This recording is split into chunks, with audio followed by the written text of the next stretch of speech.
Vai, dar ce faci, Batmane? Vai, de când nu te-am văzut, vai, beteșic. Dar pe ea zbor toată ziua și încerc să ajut lumea.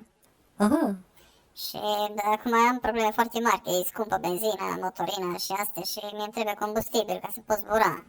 vai, dar au trecut destul de multă vreme de aceea, de când ai fost tu pe acolo, pe zburai, pe nu știu pe unde. Dar atunci am avut un test și na. Dar tu ce mai faci? Dar păi eu ce să fac? Toată ziua pe la stână, mai tund câte o oaie, mai plantez câte un copăcel, tot chestii de astea. Aha, deși ție îți merge greu acum și tu ai probleme. Da, bine, asta este, Da, mă, ce nici să eu nu faci? știu, mă, ce să facă.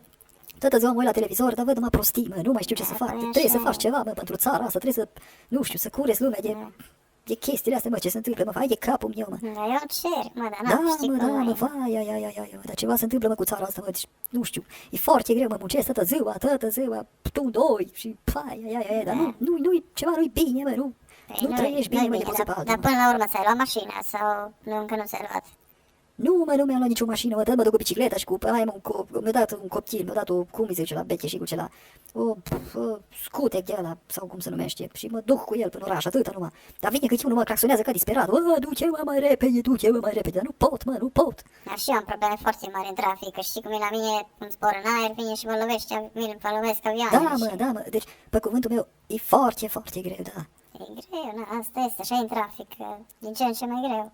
Da, mă, deci când o să mai am probleme din astea așa în trafic, o să-ți dau un SMS-ul de la sau cum se numește, că mi-am luat și eu telefonul, mi-am luat și eu iPhone. poți să dai Vreau să liniște. fiu și eu în trend cu lumea, știi? Da, Cum ești bazat, ești tare. bine, mă, bine, mai povestim noi.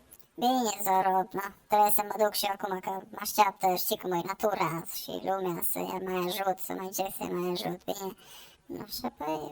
Bine, dragule, du-te, ajută lumea, du-te, zboară ca și o păpădie, du-te. Da, mă duc, numai să văd dacă o să am bani de benzină. Bine, nu? Ciao, ne vedem, ciao.